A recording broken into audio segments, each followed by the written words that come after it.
Welcome to gradient. കെമിസ്ട്രിയുടെ മൂന്നാമത്തെ ചാപ്റ്ററാണ് നമ്മളിന്ന് സ്റ്റാർട്ട് ചെയ്യുന്നത്.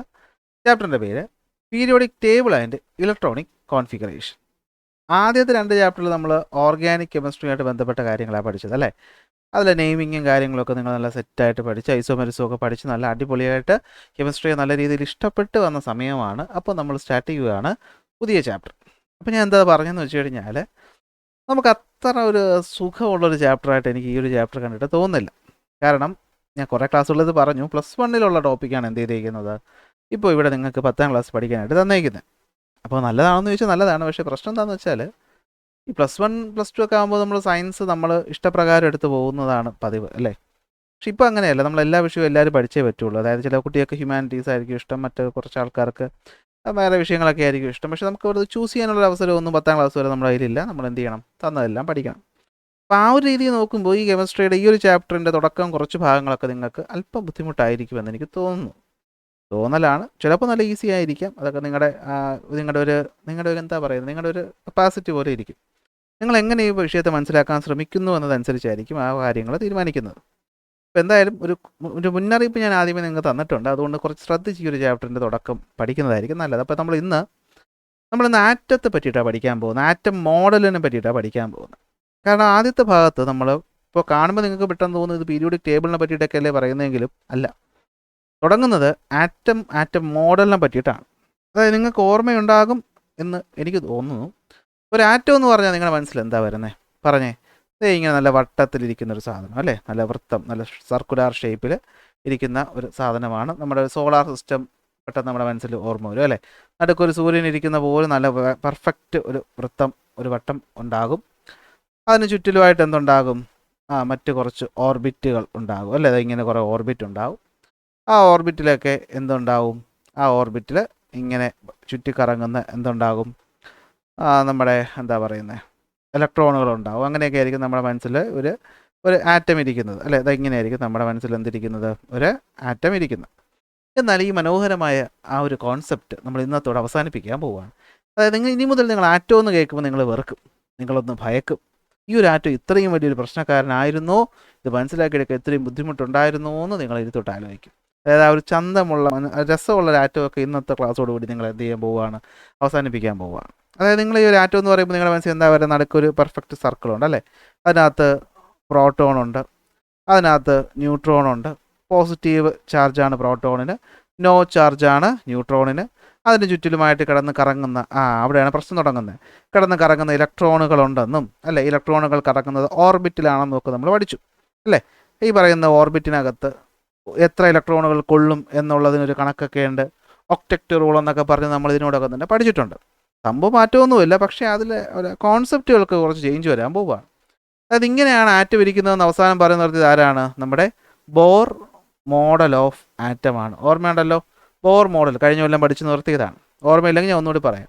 ആദ്യം നമ്മൾ വിചാരിച്ചു ആറ്റം എന്ന് വെച്ചാൽ ഡിവൈഡ് ചെയ്യാൻ പറ്റത്തില്ല എന്ന് ഡാൾട്ടൺ പറഞ്ഞു. പിന്നീട് എന്ത് പറഞ്ഞു, നമ്മൾ ആറ്റത്തിനകത്ത് പോസിറ്റീവ് ചാർജുള്ള പാർട്ടിക്കിൾസും നെഗറ്റീവ് ചാർജുള്ള പാർട്ടിക്കിൾസും ഉണ്ടെന്ന് മനസ്സിലായി. അങ്ങനെ ഇപ്പോൾ ജെ തോംസൺ പറഞ്ഞു അങ്ങനെയാണെങ്കിൽ ശരി, ആറ്റം എന്ന് പറഞ്ഞാൽ എങ്ങനെ ഇരിക്കും, ഒരു പ്ലം പുഡിങ് പോലെ ഇരിക്കും. അല്ലെങ്കിൽ ഒരു തണ്ണിമത്തം മുറിച്ച് വെച്ച് കഴിഞ്ഞാൽ അതിനകത്ത് കുരു ഇരിക്കുന്ന പോലെ പോസിറ്റീവ് ചാർജും ബാക്കി തണ്ണിമത്തം ഇരിക്കുന്ന പോലെ നെഗറ്റീവ് ചാർജും ഉണ്ടാകും.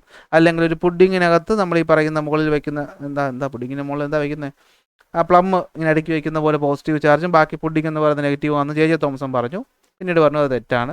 പിന്നീട് നമ്മുടെ റുദർഫോർഡ് വന്നിട്ട് പറഞ്ഞു അതിൻ്റെ ഏതാണ്ടൊരു അഡാപ്റ്റേഷൻ തന്നെയാണ് ബോർ പറഞ്ഞത്. എന്താ റുദർഫോർഡ് പറഞ്ഞത്, അങ്ങനെയൊന്നുമല്ല, ആറ്റം ഇരിക്കുന്നത് എന്താണ്, സൂര്യനും അതിന് ചുറ്റും നക്ഷത്രങ്ങളൊക്കെ ഇരിക്കുന്ന പോലെയാണ്. നടുക്കൊരു ന്യൂക്ലിയസ് ഉണ്ട്, അതിന് ചുറ്റും എന്തുകൊണ്ട്, ഇലക്ട്രോണുകൾ ഇങ്ങനെ ഓർബിറ്റ് ചെയ്യുന്നു എന്ന് പറഞ്ഞു റുദർഫോർഡ്. അത് കഴിഞ്ഞപ്പോഴാണ് നമ്മുടെ ബോർ എണ്ണം വന്നിട്ട് പറഞ്ഞത്. അപ്പോൾ ഇവിടെ പ്രശ്നം എന്തായിരുന്നു, റുദർഫോർഡിൻ്റെ ആറ്റം മോഡലിന് ഈ പറഞ്ഞ എന്തുകൊണ്ടാണ് ഇലക്ട്രോൺ ഇങ്ങനെ ഒരു പ്രത്യേക ഓർബിറ്റ് ചുറ്റുന്നത് എന്നുള്ളതിനൊരു ഉത്തരം തരാൻ റുദർഫോർഡിന് പറ്റിയില്ല. അപ്പോൾ ബോർ വന്നിട്ട് പറഞ്ഞു അതിനൊക്കെ റീസൺ ഉണ്ട്, ഞാനിപ്പോൾ സെറ്റാക്കി തരാം. എന്താണ്, ഓരോ ഇലക്ട്രോണുകൾക്കും ഒരു നിശ്ചിത എനർജി ഉണ്ട്. ആ എനർജി വരുന്ന ഇലക്ട്രോണുകളായിരിക്കും എന്ത് ചെയ്യുന്നത്, ഈ ഒരു ഓർബിറ്റിൽ കിടന്ന് കറങ്ങുന്നത്. അതിൽ ഈ പറയുന്ന ന്യൂക്ലിയസിന് ഏറ്റവും അടുത്ത് കിടക്കുന്ന ഓർബിറ്റിൻ്റെ എനർജി എന്ന് പറയുന്നത് കുറവായിരിക്കും. ദൂരോട്ട് പോകും തോറും എനർജി എന്ന് പറയുന്നത് എന്തായിരിക്കും, കൂടി വരും. അതായത് കൂടുതൽ എനർജിയുള്ള ഇലക്ട്രോൺസ് ആയിരിക്കും ന്യൂക്ലിയസിൽ നിന്ന് ദൂരെ നിൽക്കുന്നത്, കുറവ് എനർജിയുള്ള ഇലക്ട്രോൺസ് ന്യൂക്ലിയസിന് അടുത്ത് നിൽക്കും. ഇങ്ങനെയൊക്കെയുള്ള കാര്യങ്ങൾ പറഞ്ഞു. ഒരു ഇലക്ട്രോൺ ഈ പറയുന്ന ഓർബിറ്റിൽ കിടന്ന് കറങ്ങുന്നിടത്തോളം ഇതിനാണ് നമ്മൾ എന്ത് വിളിക്കുന്നത്, ഓർബിറ്റ് എന്ന് വിളിക്കുന്നത് അല്ലേ. ഈ ഓർബിറ്റിൽ കിടന്ന് കറങ്ങുന്ന സമയത്ത് അതിനെന്തില്ല, ഇലക്ട്രോൺ അല്ലെങ്കിൽ ചാർജ് നഷ്ടപ്പെടത്തുമില്ല, ചാർജ് കിട്ടത്തുമില്ല. അങ്ങനെ എന്തായിരിക്കും, സ്റ്റേബിൾ ആയിരിക്കും, ഇലക്ട്രോൺ ഒന്നും അല്ലെങ്കിൽ എന്താണ് ചാർജ് വെക്കുന്ന ഒരു മാറ്റവും വരത്തില്ല എന്ന് പറഞ്ഞു. പ്രശ്നം തുടങ്ങുന്ന അവിടെ നിന്നാണ്. ബോർ പറഞ്ഞു നിർത്തി എന്താണ്, ഇലക്ട്രോണുകൾ ന്യൂക്ലിയസിന് ചുറ്റും ഒരു പ്രത്യേക പാത്തിൽ എന്ത് ചെയ്യുന്നു, ഇങ്ങനെ കറങ്ങിക്കൊണ്ടിരിക്കുന്നു എന്ന് ആര് പറഞ്ഞു, ബോർ പറഞ്ഞു. മാത്രമല്ല ഈ പറയുന്ന ഇലക്ട്രോണുകൾ നല്ല വൃത്തത്തിൽ, നമ്മൾ നല്ല വട്ടത്തിൽ അല്ലെ ബോൾ കറങ്ങുന്ന പോലെ നമ്മൾ ഷേപ്പൊക്കെ വരച്ച് നമ്മൾ പഠിച്ചിട്ടുണ്ട്. അതായത് അതിൻ്റെ എക്സാക്റ്റ് പൊസിഷൻ എവിടെയാണെന്നും അത് കറങ്ങുന്ന വെലോസിറ്റിയൊക്കെ നമുക്ക് എന്ത് ചെയ്യാൻ പറ്റും, കണ്ടുപിടിക്കാൻ പറ്റുമെന്നും ആര് പറഞ്ഞു, ഈ പറയുന്ന ബോർ പറഞ്ഞിട്ടുണ്ടായിരുന്നു. അതിൻ്റെ ഇക്വേഷനൊക്കെ അദ്ദേഹം പ്രപ്പോസ് ചെയ്തിരുന്നു. 1-2 ഇലക്ട്രോണൊക്കെ പറ്റുമായിരുന്നുള്ളൂ എങ്കിലും അദ്ദേഹം എന്ത് ചെയ്തിട്ടുണ്ടായിരുന്നു, അത് പറഞ്ഞിട്ടുണ്ടായിരുന്നു. അപ്പോൾ അങ്ങനെ പെർഫെക്റ്റ് ആയിട്ട് പൊയ്ക്കൊണ്ടിരിക്കുമ്പോഴാണ് പ്രശ്നങ്ങൾ തുടങ്ങുന്നത്. എന്താ പ്രശ്നമെന്ന് വെച്ചാൽ, ഈ ഇലക്ട്രോൺ എന്ന് പറയുന്ന വളരെ ചെറിയൊരു സാധനമാണ് അല്ലേ. ഇത് ഇങ്ങനെയായിരിക്കുന്നതെന്നുള്ള ആരെങ്കിലും കണ്ടിട്ടുണ്ടോ? ഇല്ല, നമ്മളാരും കണ്ടിട്ടൊന്നുമില്ല. ഈ സയൻറ്റിസ്റ്റുമാരും ഈ സാധനം കണ്ടിട്ടൊന്നുമില്ല അല്ലേ. കാണാൻ പറ്റുന്നൊരു സാധനമാണോ ഈ ആറ്റം എന്ന് പറയുന്നത്? അല്ല, വളരെ വളരെ ചെറുതാണ്. അപ്പോൾ തിയറികളുടെയൊക്കെ അടിസ്ഥാനപ്പെടുത്തിയാണ് നമ്മൾ എന്ത് ചെയ്യുന്നത്, ഇങ്ങനെ ആയിരിക്കും എന്നൊക്കെയുള്ള കാര്യം പറഞ്ഞത്. അപ്പോൾ പുതിയ തിയറി വരുന്നവരെ അതിന് വാലിഡിറ്റി ഉള്ളൂ. പുതിയ തിയറി വരുമ്പോഴത്തേക്കും ചിലപ്പോൾ എന്ത് ചെയ്യേണ്ടി വരും, നമ്മൾ അതുവരെ പഠിച്ച കാര്യങ്ങളൊക്കെ മാറ്റി പറയേണ്ടി വരും. ഇപ്പോൾ ഇതുവരെ ഉള്ള കാര്യം നിങ്ങൾക്ക് ഓക്കെ ആണല്ലോ. ഒരു ആറ്റം, ഇന്നത്തെ ക്ലാസ്സിനകത്ത് ഞാൻ കുറച്ച് ടോപ്പിക്ക്, ടെക്സ്റ്റ് ബുക്കിലുള്ള കുറച്ച് ടോപ്പിക്കേ പറയുന്നുള്ളൂ. പക്ഷേ പറയുന്ന കാര്യങ്ങൾ നിങ്ങളൊന്ന് വ്യക്തമായിട്ട് കേട്ടിരിക്കണം. അപ്പോൾ ബോർ മോഡൽ ഓഫ് ആറ്റത്തിൽ പറഞ്ഞ കാര്യങ്ങളാണ് ഞാനിവിടെ പറയുന്നത്. ബോർ എന്താ പറഞ്ഞത്, ന്യൂക്ലിയസിനകത്ത് പ്രോട്ടോൺ ന്യൂട്രോണും ഒക്കെ ഉണ്ട്. അവിടെ ആർക്കും തർക്കമൊന്നുമില്ല, അവിടെ ഇരുന്നോട്ടെ. അതിന് ചുറ്റും ഇലക്ട്രോൺസ് ഉണ്ട്. അവിടെ നിന്നാണ് പ്രശ്നം തുടങ്ങുന്നത്. ഈ ഇലക്ട്രോൺസ് വ്യക്തമായ ഓർബിറ്റുകളിൽ കറങ്ങുന്നു എന്ന് ബോർ പറഞ്ഞു.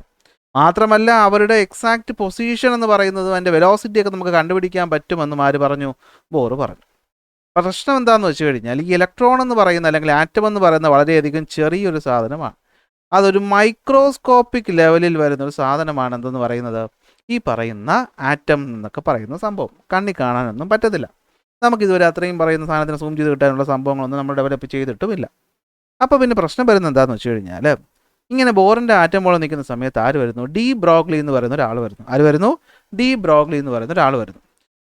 അദ്ദേഹം വന്നിട്ട് പറഞ്ഞു എന്താണെന്ന് വെച്ച് കഴിഞ്ഞാൽ, ഈ ആറ്റം എന്നൊക്കെ പറയുന്ന ഹൈലി മൈക്രോസ്കോപ്പിക് ലെവലുള്ള സാധനം ഉണ്ടല്ലോ, ഇത് നിങ്ങൾ ഉദ്ദേശിക്കുന്ന പോലെ ഇങ്ങനെ ഈ പറയുന്ന പെർഫെക്റ്റ് വൃത്തത്തിൽ അല്ലെങ്കിൽ പെർഫെക്റ്റ് ഷേപ്പിലൊന്നും ഇരിക്കുന്ന ഒരു സാധനമല്ല. എന്തല്ല, എക്സ്ട്രീംലി മൈക്രോസ്കോപ്പിക് ലെവലിൽ വരുന്ന ഈ ഒരു സാധനങ്ങൾക്ക് നമ്മളൊരു പാർട്ടിക്കിളിനെ കാണുന്ന പോലെ നമുക്ക് കാണാൻ പറ്റത്തില്ല. ഫോർ എക്സാമ്പിൾ ഇതാ ഇപ്പോൾ ഒരു എന്താ പറയുക, ഈ ഒരു പേന, ഇതൊരു സാധനമാണ്, നമുക്ക് കാണാൻ പറ്റും അല്ലേ, കാണാൻ പറ്റും. എന്നാൽ ഡി ബ്രോഗ്ലി എന്ന് പറഞ്ഞ എന്താണെന്ന് വെച്ച് കഴിഞ്ഞാൽ, മൈക്രോസ്കോപ്പിക് സാധനങ്ങളിങ്ങനെ ചെറുതാവുമ്പോൾ ഇതിൻ്റെ പ്രോപ്പർട്ടീസ് എന്ന് പറയുന്നത് എങ്ങനെയല്ല, ഒരു പാർട്ടിക്കിളിനെ പോലെ നമുക്ക് ട്രീറ്റ് ചെയ്യാൻ പറ്റത്തില്ല. അതായത് സിംപ്ലി അദ്ദേഹം പറഞ്ഞെന്താണെന്ന് വെച്ച് കഴിഞ്ഞാൽ, ബോറെ നിങ്ങൾ പറഞ്ഞ പോലെ ന്യൂക്ലിയസിന് ചുറ്റും ഇങ്ങനെ ഒരു പെർഫെക്റ്റ് റൗണ്ട് പോലെ ഒരു പെർഫെക്റ്റ് ഓർബിറ്റിൽ കൂടിയൊന്നും അല്ല ഇലക്ട്രോൺ എന്ത് ചെയ്യുന്നത്, ചുറ്റുന്നത്. ഇലക്ട്രോണിനെ പോലെ ചെറിയ പാർട്ടിക്കിൾസുകൾ നമുക്ക് എന്ത് ചെയ്യാൻ പറ്റത്തില്ല, ഇങ്ങനെ ഒരു സ്പെസിഫിക് ഷേപ്പിലൊന്നും റെപ്രസെൻറ്റ് ചെയ്യാൻ പറ്റത്തില്ല. അത് എന്തിനെ പോലെ ആയിരിക്കുന്നത്, അതൊരു വേവ് നേച്ചറാണ് കാണിക്കുന്നതെന്ന് പറഞ്ഞു. എന്ത് കാണിക്കുന്നു എന്ന് പറഞ്ഞു, വേവ് നേച്ചറാണ് കാണിക്കുന്നതെന്ന് പറഞ്ഞു. അപ്പോൾ നിങ്ങൾക്ക് സംശയം വന്നതാണ് അല്ലേ, എന്താ വേവ് എന്ന് പറഞ്ഞു കഴിഞ്ഞാൽ, ഫിസിക്സിൻ്റെ ഫസ്റ്റ് ചാപ്റ്റർ നമ്മൾ പഠിച്ചു. വേവ് എന്താണ്, പ്രൊപ്പഗേഷൻ ഓഫ് എനർജി അല്ലേ, അല്ല ലൈറ്റ് എന്ന് പറഞ്ഞു കഴിഞ്ഞാൽ ഇലക്ട്രോ മാഗ്നറ്റിക് വേവ് എന്നൊക്കെ പറഞ്ഞു. സത്യത്തിൽ ഈ പറഞ്ഞ ഇലക്ട്രോൺസുകളും എന്തുപോലെയാണ്, ഒരു പാർട്ടിക്കിൾ പോലെ, ഒരു ഫിക്സഡ് ആയിട്ടുള്ള ഒരു പാർട്ടിക്കിളിനെ പോലെ അല്ല കാണുന്നത്, നേരെ മറിച്ച് എന്താണ്, ഒരു വേവിനെ പോലെ കാണുന്നത്. അതായത് ഇലക്ട്രോൺ എന്ന് പറഞ്ഞാൽ നമുക്ക് ഇതുപോലെ ഒരു സാധനമായിട്ട് എടുത്ത് കാണിക്കാനൊന്നും പറ്റത്തില്ല. പിന്നെ എന്താണ്, അതൊരു വേവിനെ പോലെയാണ്. ഫോർ എക്സാമ്പിൾ ഞാൻ പറയുകയാണ്, ഇതൊരു ഇലക്ട്രോൺ ആണെന്ന് ആര് പറഞ്ഞു, നമ്മുടെ ബോർ പറഞ്ഞു. ഡി ബ്രോഗ്ലി പറഞ്ഞ എന്താണെന്ന് വെച്ച് കഴിഞ്ഞാൽ, ഇങ്ങനെയല്ല ഇരിക്കുന്നത്. ഞാൻ ഫാൻ ഇട്ടേക്കാണ്, ഇവിടെ കാറ്റ് വീശുന്നുണ്ടല്ലോ, നിങ്ങൾ അങ്ങനെ ഒന്ന് ഇമാജിൻ ചെയ്താൽ മതി. അപ്പോൾ ഈ ഒരു ഭാഗത്ത് കാറ്റുണ്ടോയെന്ന് ചോദിച്ചാൽ ഉണ്ട്, ഉണ്ട്. പക്ഷേ നമുക്കത് ഈ ഒരു പാർട്ടിക്കിൾ പോലെ കാണിക്കാൻ പറ്റുമോ? അല്ല. കാരണം അതെന്താണ്, അതൊരു വേവ് പോലെയാണ്, അല്ലെങ്കിൽ ഇങ്ങനെ ഒഴുകി നടക്കുന്ന പോലെയാണ്. അതായത് ഈ പറയുന്ന ന്യൂക്ലിയസിന് ചുറ്റുമായിട്ട് ഇലക്ട്രോൺ എന്ന് പറയുന്നത് ഇതുപോലെ ഇങ്ങനെ കറക്റ്റ് വൃത്തത്തിൽ ഇങ്ങനെ ചുറ്റിക്കൊണ്ടൊന്നും അല്ല ഇരിക്കുന്നത്. നേരെ മറിച്ച് എന്താണ്, ഇങ്ങനെ ഒരു വേവിനെ പോലെയാണ് മൂവ് ചെയ്യുന്നത്. എന്തിനെ പോലെയാണ് മൂവ് ചെയ്യുന്നത്, ഒരു വേവിനെ പോലെയാണ് ഇലക്ട്രോൺ മൂവ് ചെയ്യുന്നതെന്ന് ആര് പറഞ്ഞു, ഡി ബ്രോഗ്ലി പറഞ്ഞു. അതൊന്നാമത്തെ പോയിന്റ്. അന്നത്തെ അദ്ദേഹം ഒരുപാട് തെളിവുകളൊക്കെ വെച്ചിട്ടാണ് പറഞ്ഞത്. അപ്പോൾ നമുക്ക് ആ തെളിവിലോട്ടൊന്നും പോകണ്ട, നമ്മൾ 10ാം ക്ലാസ്സിൽ അത്രയിലോട്ടൊന്നും നമുക്ക് പോകണ്ട. ഇത്രയും മനസ്സിലാക്കിയാൽ മതി. ഇലക്ട്രോണുകൾ ഇങ്ങനെ ഒരു പാർട്ടിക്കിളിനെ പോലെ അല്ല ന്യൂക്ലിയസിന് ചുറ്റും കറങ്ങുന്നത്. പിന്നെ എങ്ങനെയാണ്, ഇങ്ങനെ ഒരു വേവ് പോലെയാണ് കറങ്ങുന്നത്. ശരി. അപ്പം ബോർ പറഞ്ഞു ആയിക്കോട്ടെ, എന്നാലും ഞാൻ പറഞ്ഞ കാര്യങ്ങളൊക്കെ ശരിയാണല്ലോ, ആണ്, എന്നാലും ചെറിയ പ്രശ്നമുണ്ട്. അപ്പോഴത്തേക്ക് ഹെയ്സൻബർഗ് വന്നിട്ട് പറഞ്ഞു, നിങ്ങൾ പറഞ്ഞ കുറേ കാര്യങ്ങളൊക്കെ ശരിയാണ്, പക്ഷേ കുറച്ച് തെറ്റുണ്ട്. അതായത് നിങ്ങൾ പറഞ്ഞു ഈ കറങ്ങുന്ന സാധനത്തിൻ്റെ വെലോസിറ്റിയും മൊമെൻറ്റും ഒക്കെ നമുക്ക് എന്ത് ചെയ്യാൻ പറ്റും, പറയാൻ പറ്റും. അത് ഈ കൃത്യം പാത്തിലൂടെ കറങ്ങുന്നു എന്നൊക്കെ നമുക്ക് പറയാൻ പറ്റും. ഹെയ്സൻബർഗ് വന്നിട്ടുണ്ട്, അതും പറ്റത്തില്ല. ഫോർ എക്സാമ്പിൾ ആലോചിച്ച് നോക്കിയത്, ഇവിടെ ഒരു പോയിന്റിൽ ഞാനിപ്പോൾ കാറ്റിൻ്റെ ഉദാഹരണം വെച്ച് പറയുകയാണ്, നിങ്ങൾക്ക് ഒരു ഐഡിയ കിട്ടാൻ വേണ്ടിയിട്ട്. ഈ കാറ്റ് ഫാൻ ഉള്ളതുകൊണ്ട് മുകളിൽ നിന്ന് താഴോട്ട് വരുന്നു എന്ന് എനിക്കറിയാം. പക്ഷേ ഈ കാറ്റ് എവിടെയെന്ന് എനിക്ക് ചൂണ്ടിക്കാണിക്കാൻ പറ്റുമോ? ഇല്ല. കാറ്റുണ്ടോ? ഉണ്ട്. ഇവിടെ ഇങ്ങനെ കാറ്റ് ഇങ്ങനെ വീശുന്നുണ്ട്. പക്ഷേ ഈ കാറ്റ് എവിടെയെന്ന് എനിക്കിങ്ങനെ തൊട്ട് കാണിക്കാൻ പറ്റുമോ? ഇല്ല. കാരണം തൊട്ട് കാണിക്കുന്ന സമയത്ത് എന്തായിരിക്കും, ആ ഒരു പാർട്ടിക്കിളാണ് ഞാൻ ഉദ്ദേശിക്കുന്നതെങ്കിൽ പോലും ആ പാർട്ടിക്കിൾ എന്ത് ചെയ്തിട്ടുണ്ടാകും? അപ്പോൾ തന്നെ മൂവ് ചെയ്തിട്ടുണ്ടാകും. ഹെയ്സൻബർഗ് പറഞ്ഞു, it is impossible to determine the exact position and momentum of a fastly moving particle like electron. Electron പോലെ ഇങ്ങനെ സ്പീഡിൽ മൂവ് ചെയ്യുന്ന ഒരു സാധനത്തിൻ്റെ എക്സാക്ട് പൊസിഷനും അതിൻ്റെ എക്സാക്ട് മൊമെൻറ്റും ഒന്നും നമുക്ക് പ്രെഡിക്റ്റ് ചെയ്യാൻ പറ്റത്തില്ല. There is an uncertainty. അതിനാണ് ഹെയ്സൻബർഗിൻ്റെ അൺസർട്ടേണിറ്റി പ്രിൻസിപ്പിൾ എന്ന് പറയുന്നത്. അങ്ങനെ സയൻസ് വളർന്നു കഴിഞ്ഞപ്പോൾ നമ്മൾ മനസ്സിൽ കണ്ടിരുന്ന ഒരു ആറ്റം അല്ല ഇപ്പോഴത്തെ ആറ്റം എന്ന് പറയുന്നത്. എന്നും പറഞ്ഞ് അന്ന് പറഞ്ഞ നിയമമൊന്നും തെറ്റായി എന്നല്ല, നമ്മൾ അതിനെ കാണേണ്ട രീതി ഒന്ന് മാറ്റിക്കാണും. അതായത് ഒരു വട്ടത്തിൽ ഇങ്ങനെ ഒരു ബോൾ അല്ലെങ്കിൽ ഇപ്പോൾ നമ്മുടെ സൂര്യനെ ചുറ്റും ഭൂമിയൊക്കെ കറങ്ങുന്ന പോലെ ഇങ്ങനെ ഒരു ഇമാജിനേഷനാണ് നമ്മളെ മനസ്സിൽ ഉണ്ടായിരുന്നത്. ആ ഇമാജിനേഷൻ അങ്ങ് മാറ്റണം. ന്യൂക്ലിയസിന് ചുറ്റും ഇതുപോലെ ഇങ്ങനെ ഒരു വേവ് പോലെ, അല്ലേ, ഇങ്ങനെ ഒരു വേവ് പോലെ നിങ്ങൾ ഈ പറയുന്ന, ഞാൻ എക്സാമ്പിൾ ഒരു ഐഡിയ കിട്ടാൻ വേണ്ടി പറയുകയാണ്. നമ്മൾ ഈ തിരി കത്തിക്കുമല്ലോ, നമ്മൾ ഈ മണക്കുന്ന ചാമ്പ്രാണി തിരി എന്ന് ഞങ്ങളുടെ നാട്ടിൽ പറയും, അഗർബത്തി എന്ന് പറയുന്ന സാധനം. അത് കത്തിക്കുമ്പോൾ അതിൽ നിന്ന് ഈ പുക പോകുന്നൊരു ഷേപ്പ് ഉണ്ടാകത്തില്ലേ? നമുക്ക് ഒരു തൊട്ട് കാണിക്കാൻ പറ്റും ഇവിടെയാണ് ആ പുക ഇരിക്കുന്നതെന്ന്. എന്താണ് ആ സ്മോക്ക് ഇങ്ങനെ ഒഴുകി പോകുന്ന പോലെ, അങ്ങനെ ഒഴുകി പോകുന്ന പോലെ ന്യൂക്ലിയസിന് ചുറ്റും ആര് കിടന്ന് കറങ്ങിക്കൊണ്ടിരിക്കുകയാണ്? ഇലക്ട്രോൺസ് കിടന്ന് കറങ്ങിക്കൊണ്ടിരിക്കുകയാണ് എന്ന് പറഞ്ഞു. അപ്പോൾ നമ്മൾ പറഞ്ഞു, എന്നാൽ പിന്നെ അപ്പോൾ നമ്മൾ ഇതുവരെ പറഞ്ഞൊക്കെ തെറ്റാണോ? ഇലക്ട്രോണിക് കോൺഫിഗറേഷൻ തെറ്റാണോ? നമ്മൾ പറഞ്ഞു ഈ പറയുന്ന ഓർബിറ്റ് KLMN ഇതിനകത്തുള്ള എണ്ണമൊക്കെ നമ്മൾ എടുക്കാൻ പറഞ്ഞത് അതൊക്കെ തെറ്റാണോ? അത് തെറ്റല്ല, ഒന്ന് മാറ്റി പിടിക്കണം, അത്രയേ ഉള്ളൂ. അതായത് നമുക്കൊരു ഷെല്ല് അല്ലെങ്കിൽ ഒരു ഓർബിറ്റ് എന്ന് നമുക്ക് ഇനി വിളിക്കാൻ പറ്റത്തില്ല. പിന്നെ നമുക്ക് എന്ത് വിളിക്കാം? ഇത് നമുക്കൊരു ഓർബിറ്റൽ എന്ന് വിളിക്കാം. എന്ത് വിളിക്കാം? ഓർബിറ്റൽ. പാവം ബോറിന് വിഷമാവണ്ട, നിങ്ങളുടെ പേരിൻ്റെ കുറേ ഭാഗം ഞാൻ എടുത്തിട്ടുണ്ട്. പക്ഷേ എന്ത് ഓർബിറ്റ് എന്ന് വിളിക്കേണ്ട, ഇനി മുതൽ എന്ത് വിളിച്ചാൽ മതി? ഓർബിറ്റൽ എന്ന് വിളിച്ചാൽ മതി. അപ്പോൾ ഒരു ഓർബിറ്റൽ എന്ന് വെച്ചാൽ എന്തായിരിക്കും? അതിങ്ങനെ ഒരു എക്സാക്റ്റ് ലൈൻ അല്ല, പിന്നെ മറിച്ച് എന്താണ്? അതൊരു ഡെൻസിറ്റി ഓഫ് അല്ലെങ്കിൽ ഒരു probability of finding in electron ആണ്. എന്ന് വെച്ചാൽ ഒരു ന്യൂക്ലിയസിന് ചുറ്റും ഒരു ഇലക്ട്രോൺ കാണാനുള്ള സാധ്യതയുള്ള ഏരിയയാണ് ഇത്രയും ഏരിയ. ഇതിനകത്ത് എവിടെയോ ആണ് ആരുള്ളത്? ഇലക്ട്രോൺ ഉള്ളത്. ആ ഒരു ഏരിയ നമ്മൾ എന്ത് വിളിച്ചു? ഓർബിറ്റൽ എന്ന് വിളിച്ചു. ഇത് ഒന്നാമത്തെ ഓർബിറ്റൽ. ഒരു പ്രത്യേക എനർജി വരുന്ന ഇലക്ട്രോൺസ് ഒക്കെ ഇവിടെ കാണും. ഇത് രണ്ടാമത്തെ ഓർബിറ്റൽ. ഈ ഓർബിറ്റലിൽ എന്തായിരിക്കും? ഇവിടെ എവിടെയൊക്കെ ആയിട്ട് എന്തുണ്ടാകും? ഇലക്ട്രോൺ കാണാതിരിക്കാം, കാണാതിരിക്കാം എന്ന് പറഞ്ഞ് കാണൂല എന്നുമല്ല, കാണുമെന്ന് ഉറപ്പ് പറയാൻ പറ്റത്തില്ല. നമ്മൾ എന്ത് വിളിച്ചു? ഓർബിറ്റൽ എന്ന് വിളിച്ചു. നിങ്ങളുടെ തലയിൽ നിന്ന് ഇപ്പോൾ കുറച്ച് പുകയൊക്കെ പോയിട്ടുണ്ടാവും, ഇയാളിത് എന്തുവാ പറയുന്നത്? ഇത്രേ പറഞ്ഞുള്ളൂ. ബോർ മോഡൽ ഓഫ് ആറ്റം അനുസരിച്ച് ഒരു ന്യൂക്ലിയസ് അതിന് ചുറ്റും ഇതുപോലെ ഞാൻ വരയ്ക്കുന്ന ശ്രദ്ധിച്ചാൽ മതി, എക്സാക്റ്റ് ലൈനിലൂടെ സഞ്ചരിക്കുന്ന ഇലക്ട്രോണുകളുണ്ടെന്ന് പറഞ്ഞു. എന്നാൽ അത് മാറി. പുതിയ മോഡലിൻ്റെ പേര് ക്വാണ്ടം മെക്കാനിക്കൽ മോഡൽ എന്നാണ്. എന്തുവാണ്? ക്വാണ്ടം മെക്കാനിക്കൽ മോഡൽ എന്നാണ്. അതായത് നേച്ചറിനകത്തുള്ള പാർട്ടിക്കിൾസിന് എന്തുണ്ട്? രണ്ട് സ്വഭാവമുണ്ട്. എന്തുണ്ട്? രണ്ട് സ്വഭാവമുണ്ട്. ഡ്യുവൽ നേച്ചർ ഉണ്ട്. എന്തുണ്ട്? ഡ്യുവൽ നേച്ചർ ഉണ്ട്. ഡ്യുവൽ നേച്ചർ എന്ന് വെച്ചാൽ എന്തുവാണ്? രണ്ട് സ്വഭാവം. അതായത് ഈ പറയുന്ന ചെറിയ പാർട്ടിക്കിൾസ് ഒരു പാർട്ടിക്കിളിനെ പോലെ ആക്ട് ചെയ്യും, ഒരു വേവിനെ പോലെയും ആക്ട് ചെയ്യും. ഒരു പാർട്ടിക്കിൾ, ചെറിയ മൈക്രോസ്കോപ്പിക് ലെവലുള്ള പാർട്ടിക്കിൾസ് ഒരു പാർട്ടിക്കിളിനെ പോലെയും പെരുമാറും, വേവിനെ പോലെയും പെരുമാറും. ഇതിനെ വിളിക്കുന്ന പേരാണ് ഡ്യുവൽ നേച്ചർ. ഈ ഡ്യുവൽ നേച്ചർ അടിച്ചുകൊണ്ട് നമ്മൾ ആറ്റം മോഡലിൽ നിന്ന് മാറ്റി പിടിച്ചു. അതിനെ വിളിക്കുന്ന പേരാണ് എന്ത്? Quantum mechanical model. അപ്പോൾ ക്വാണ്ടം മെക്കാനിക്കൽ മോഡൽ അനുസരിച്ച് ഒരു ന്യൂക്ലിയസ് പോലത്തെ ഒരു ഭാഗമുണ്ട്. അതും എക്സാക്ട്ലി ഇങ്ങനെ നമുക്കൊരു ബോർഡർ ഒന്നും വരയ്ക്കാൻ പറ്റത്തില്ല. ഒരു ന്യൂക്ലിയസ് പോലെ എന്തുണ്ട്? ഒരു സാധനമുണ്ട്, ഇവിടെ ഒരു ന്യൂക്ലിയസ് ഉണ്ട്, അവിടെ പോസിറ്റീവ് ചാർജ് ഡെൻസിറ്റി ഇവിടെ കൂടുതലായിരിക്കും. അതിന് ചുറ്റും എന്താണുള്ളത്? ഒരു ഓർബിറ്റിൽ ഒരു പാർട്ടിക്കിൾ കറങ്ങുന്ന പോലെ അല്ല, ഒരു ക്ലൗഡ് പോലെ, ഒരു മേഘം പോലെ, അല്ലെങ്കിൽ ഒരു സ്മോക്ക് ഇരിക്കുന്ന പോലെ കുറേ ഏരിയ ഉണ്ട്. ആ ഏരിയക്കകത്താണ് ആരുള്ളത്? ഇലക്ട്രോൺ ഉള്ളത്. അതിൽ ആദ്യത്തെ ഭാഗത്തിന് നമ്മൾ, അല്ലെങ്കിൽ ആ ഓരോ ഡെൻസിറ്റി അല്ലെങ്കിൽ ആ പ്രോബബിലിറ്റി ഉള്ള ഏരിയ നമ്മൾ എന്ത് വിളിച്ചു? ഓർബിറ്റൽ എന്ന് വിളിച്ചു. എന്ത് വിളിച്ചു?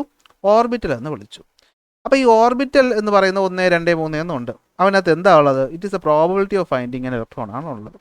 ഇതിനെയാണ് ക്വാണ്ടം മെക്കാനിക്കൽ മോഡൽ എന്ന് പറയുന്നത്. ഇത് മനസ്സിലാക്കാതെ ഈ ചാപ്റ്റർ മുന്നോട്ട് പഠിക്കാൻ പറ്റത്തില്ല, അത്രയേ ഉള്ളൂ. ഇത് മനസ്സിലാക്കാതെ മുന്നോട്ട് പോകാൻ പറ്റത്തില്ല. അപ്പോൾ ഇത് മനസ്സിലാക്കിയിട്ടുണ്ടെങ്കിൽ നമുക്ക് എന്ത് ചെയ്യാം?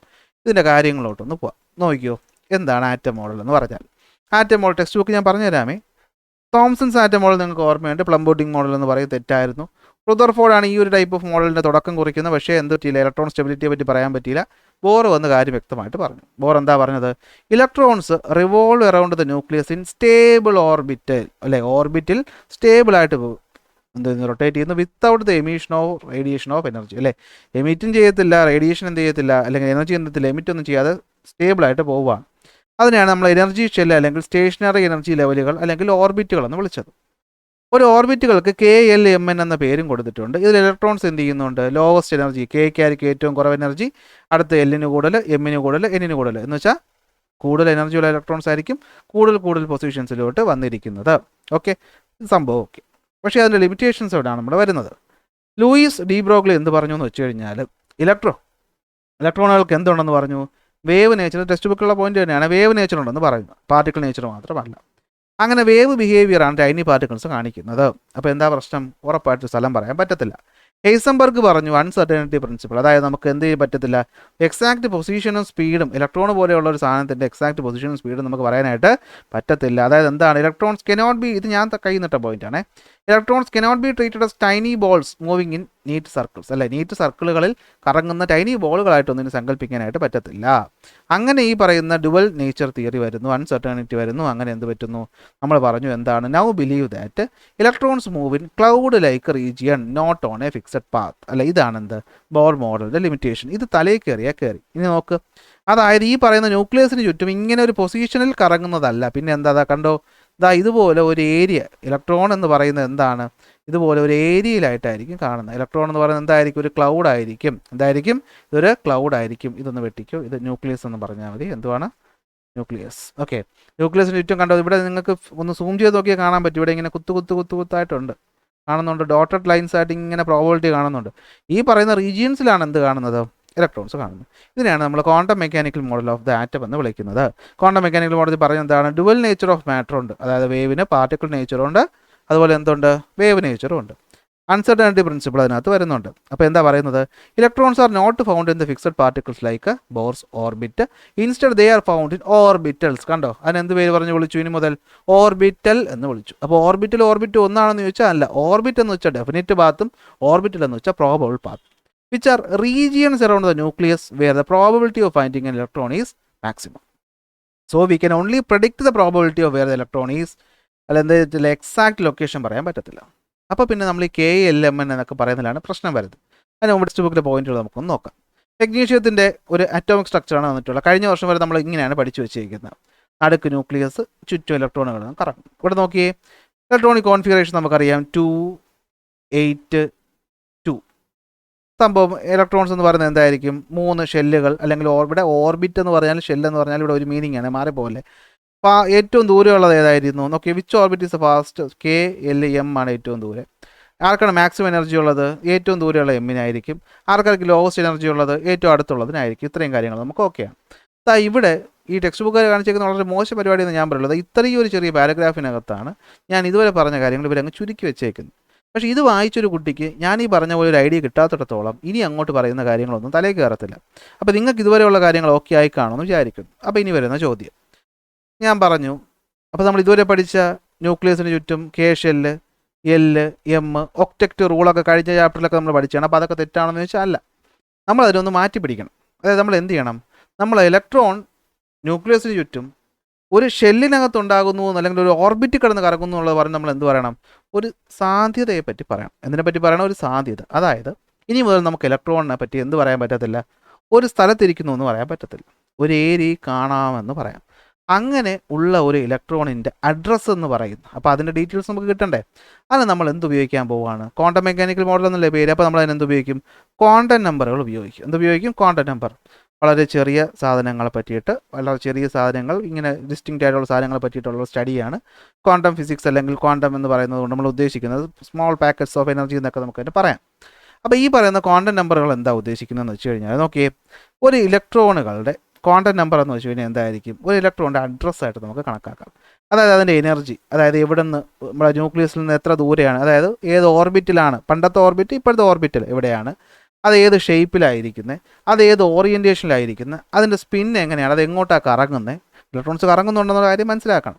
അപ്പോൾ ഇത് എങ്ങോട്ടാണ് കറങ്ങുന്നതെന്നൊക്കെയുള്ള കാര്യങ്ങൾ നമുക്ക് എന്ത് ചെയ്യാൻ പറ്റും, ഇക്വേഷനുകളിലൊക്കെ വെച്ചിട്ട് കണ്ടുപിടിച്ച് വയ്ക്കാൻ പറ്റും. അങ്ങനെ കണ്ടുപിടിച്ച് വെച്ചിരിക്കുന്ന സാധനങ്ങളാണ് നമ്മൾ എന്ത് വിളിക്കുന്നത്, ക്വാണ്ടം നമ്പറുകളെന്ന് വിളിക്കുന്നത്. 4ഓളം ക്വാണ്ടം നമ്പറുണ്ട്, നിങ്ങൾക്ക് അതിൽ 3 എണ്ണം പഠിച്ചാൽ മതി എന്നാണ് എൻ്റെ ഒരു ഓർമ്മ. അതിലാദ്യം വരുന്നതാണ് പ്രിൻസിപ്പിൾ ക്വാണ്ടം നമ്പർ. എന്തുവാണ് പ്രിൻസിപ്പിൾ ക്വാണ്ടം നമ്പർ എന്ന് വെച്ചാൽ, ഒരു ന്യൂക്ലിയസിന് ചുറ്റും ഈ പറയുന്ന നമ്മൾ ഇപ്പോൾ പറഞ്ഞുകൊണ്ടിരുന്ന സാധനം, ഒരു സ്ഥലത്തായിട്ട് ഞാൻ പറഞ്ഞല്ലോ ഇലക്ട്രോണെ കാണാൻ ചാൻസ് ഉണ്ടെന്ന്, അത് നമ്മൾ എന്ത് വിളിച്ചു, ഓർബിറ്റൽ എന്ന് വിളിച്ചു. ഈ ഓർബിറ്റൽ ഏതാണ് എന്നുള്ളത് കാണിക്കുന്ന നമ്പറായിട്ട് നിങ്ങൾക്ക് തൽക്കാലം എന്തിനു ഓർത്ത് വയ്ക്കാം, പ്രിൻസിപ്പിൾ ക്വാണ്ടം നമ്പറിനെ ഓർത്ത് വയ്ക്കാം. അത് 1, 2, 3 എന്നാണ് അതിൻ്റെ നമ്പർ പോകുന്നത്. ഒന്നാമത്തേന്ന് വെച്ചാൽ അത് കെ ഷെല്ലിനെ കാണിക്കുന്നു, രണ്ടാമത്തേന്ന് വെച്ചാൽ അത് എല്ലിനെ കാണിക്കുന്നു, മൂന്നാമത്തേന്ന് വെച്ചാൽ അത് എമ്മിനെ കാണിക്കുന്നു, നാലാമത്തേന്ന് വെച്ച് കഴിഞ്ഞാൽ എന്നിനെ കാണിക്കുന്നു. സോ സ്മോൾ എൻ എന്ന ലെറ്റർ കൊണ്ടാണ് നമ്മൾ ഡിനോട്ട് ചെയ്യുന്നത്. So principal quantum number is equal to n. അതിന് വാല്യൂസ് എന്തൊക്കെ വരാം? 1, 2, 3 എന്ന് വരാം. ഒന്നെന്ന് വെച്ചാൽ ഞാനിപ്പോൾ പറഞ്ഞ ഈ ആദ്യത്തെ സാധനം, ഇതാണ് എന്തെന്ന് പറയുന്നത്? 1 എന്ന് പറയുന്നത്. ഇതായിരിക്കും 2 എന്ന് പറയുന്നത്, ഇതായിരിക്കും 3 എന്ന് പറയുന്നത്. പക്ഷേ നിങ്ങൾ ആലോചിക്കണം, ഇത് 2D അല്ല 3D ആണ്. ഒരു ഫുട്ബോൾ പോലെ ആലോചിച്ച് നോക്കിയേ. ഒരു ന്യൂക്ലിയസ്, ഇതിന് ചുറ്റും ഒരു മേഘം പോലൊരു സംഭവം. അപ്പോൾ ഈ മേഘത്തിനകത്ത് എവിടെ ഇലക്ട്രോൺ എന്ന് ചോദിച്ചാൽ ഇത്രയും ഏരിയക്കകത്ത്, ഇത്രയും ഒരു ഏരിയക്കകത്ത് ഇത് കാണാം. ആ ഏരിയയാണ് സത്യത്തിൽ ഈ പ്രിൻസിപ്പൽ ക്വാണ്ടം നമ്പർ നമ്മൾ മനസ്സിലാക്കേണ്ടത്. ഇനി ഇതിനകത്ത് എങ്ങനെ ഇരിക്കുക, അല്ലെങ്കിൽ അകത്ത് എവിടെ കാണാം എന്നുള്ളത് പറയാനായിട്ടാണ് ആര് ഉപയോഗിക്കുന്നത്? നമ്മൾ അസിമുത്തൽ ക്വാണ്ടം നമ്പറും മാഗ്നറ്റിക് ക്വാണ്ടം നമ്പറും, അതുകൊണ്ട് സ്പിൻ ക്വാണ്ടം നമ്പർ കൂടെ ഉണ്ട്. നമുക്ക് സ്പിൻ ഇപ്പോൾ പഠിക്കേണ്ട. ഇങ്ങനെ 2 ക്വാണ്ടം നമ്പർ ഉപയോഗിക്കുന്നത്. സോ നിങ്ങൾ ഈ പേര് കേട്ട് പേടിക്കരുത്. പേരല്ലെങ്കിൽ നിങ്ങൾ കോൺസെപ്റ്റ് മനസ്സിലാക്കിയാൽ മതി. പേര് ചിലപ്പോൾ പ്രിൻസിപ്പൾ ഈ അസിമുത്തൽ എന്നൊക്കെ കേൾക്കുമ്പോൾ നിങ്ങൾക്ക് എന്തോ വലിയ സംഭവം എന്നൊക്കെ തോന്നി പേടിച്ചത് പഠിക്കാതിരിക്കരുത്. ദയവേത് കോൺസെപ്റ്റ് ചിന്തിക്കുക, മനസ്സിലാക്കാൻ നോക്കുക. സിമ്പിളാണ്, അത്ര സിമ്പിളല്ല എന്നാലും സിമ്പിളാണ്. എങ്കിലും ഒന്ന് മനസ്സിലാക്കാൻ ശ്രമിക്കണം, നിങ്ങൾ വിട്ട് കളയരുത്. ഓക്കെ, അപ്പോൾ പ്രിൻസിപ്പൽ ക്വാണ്ടം നമ്പർ എന്താ പറയുന്നത്? ഒരു ന്യൂക്ലിയസിൻ്റെ ചുറ്റും ഇലക്ട്രോൺ കാണുന്ന ഒരു ഏരിയ ഉണ്ടാവുമല്ലോ, ആ ഏരിയയെ റെപ്രസെൻ്റ് ചെയ്യുന്ന നമ്പറാണ് പ്രിൻസിപ്പൽ ക്വാണ്ടം നമ്പർ. അതായത് ഞാൻ 5 എന്ന് പറയുന്നതിൻ്റെ അർത്ഥം എന്തായിരിക്കും? ന്യൂക്ലിയസിൽ നിന്ന് ഏതാണ്ട് ഒരു ഇത്ര ദൂരം മാറിയിട്ട് ആ ഒരു ഏരിയയിലായിരിക്കും ആര് കാണുന്നത്? ഈ പറയുന്ന ഇലക്ട്രോൺ കാണുന്നതെന്ന് നമ്മൾ ഊഹിക്കണം. അതിനെ റെപ്രസെൻ്റ് ചെയ്യുന്ന നമ്പറാണ് principal quantum number. Principal quantum number മനസ്സിലായല്ലോ. N 1 2 3 എന്ന് പറഞ്ഞു പോകും. ഇതാണ് പ്രിൻസിപ്പൽ ക്വാണ്ടം നമ്പർ എന്ന് പറയുന്നത്. ഇത്രയും നിങ്ങൾക്ക് ഓക്കെ ആണെന്ന് വിശ്വസിക്കുന്നു. അസിമുത്തൽ ക്വാണ്ടം നമ്പർ ഞാൻ ഇന്ന് പറയുന്നില്ല. ഇത്രയും കാര്യം നിങ്ങളൊന്ന് വായിച്ച് നിങ്ങൾ മനസ്സിലൊരു പിക്ചർ ഉണ്ടാക്കി പഠിച്ച് സെറ്റാക്കി കഴിഞ്ഞാൽ അടുത്ത ക്ലാസ്സിൽ ഞാൻ അസിമുത്തൽ ക്വാണ്ടം നമ്പർ പറയാം. അത് കഴിഞ്ഞിട്ട് മാഗ്നറ്റിക് ക്വാണ്ടം നമ്പർ ഓരോന്നായിട്ട് പോകും. അതായത് നമ്മൾ ഒരാളെ തപ്പി പോവുകയാണ്. നിങ്ങളുടെ അഡ്രസ്സ് തപ്പി നിങ്ങൾ വരുമ്പോൾ നിങ്ങൾ ആദ്യം അഡ്രസ്സ് എങ്ങനെ എഴുതുന്നത്? നിങ്ങളുടെ പേര്, വീട്ടിൻ്റെ പേര്, സ്ട്രീറ്റിൻ്റെ പേര്, പഞ്ചായത്ത് പോലത്തെ എന്തെങ്കിലും സാധനം, താലൂക്ക് അല്ലേ, മുനിസിപ്പാലിറ്റി, അങ്ങനെ സ്റ്റേറ്റ്, രാജ്യം, അങ്ങനെയല്ലേ പോകുന്നത്. ഇപ്പോൾ നിങ്ങൾ മലയാളിയാണ്, നിങ്ങൾ കേരളത്തിൽ വന്ന് നിങ്ങൾ തപ്പിയാൽ പോലെ കിട്ടത്തില്ലേ? അതായത് നിങ്ങൾ ഇന്ത്യക്കാരനാണ്, ഇന്ത്യക്കകത്തല്ലേ നിങ്ങളപ്പോൾ ഉണ്ടാകുന്നത്. അപ്പോൾ അതുപോലെ ഒരു ഇലക്ട്രോൺ എവിടെ ഉണ്ടാകുമെന്ന് പറഞ്ഞ് കാണിക്കുന്ന ആ ഒരു ഏരിയ. അപ്പോൾ പ്രിൻസിപ്പൽ ക്വാണ്ടം നമ്പർ 5 എന്ന് പറഞ്ഞാൽ 5 എന്ന് പറയുന്ന ഒരു ഏരിയ ഉണ്ടാകും, അതിനകത്ത് എവിടെയെങ്കിലും ഇലക്ട്രോൺസ് കാണും. ഈ ഒരു കോൺസെപ്റ്റിൽ കാര്യങ്ങൾ ഇവിടെ വരെ മനസ്സിലാക്കി വയ്ക്കുക. അടുത്ത ക്ലാസ് നമുക്ക് അടുത്ത ക്വാണ്ടം നമ്പറിനെ പറ്റി പഠിക്കാം. ഒരു ഐഡിയ കിട്ടുന്നുണ്ടാകുമെന്ന് വിശ്വസിക്കുന്നു. സോ നിങ്ങൾക്കത് ഞാൻ പറയുന്ന രീതി മനസ്സിലാവുന്നുണ്ടെങ്കിൽ അതൊന്ന് പറയുക കമൻറ്റായിട്ട്. അപ്പോൾ നമുക്ക് ആ ഒരു രീതിയിൽ തന്നെ ഫോളോ ചെയ്യാം. അല്ലെങ്കിൽ അത് മനസ്സിലാവുന്നില്ലെങ്കിൽ അതും പറയുക, നമുക്ക് എന്ത് ചെയ്യാം, അതനുസരിച്ച് പോകാം. സോ അടുത്ത ക്ലാസ്സിൽ അടുത്ത ടോപ്പിക്കായിട്ട് കാണാം.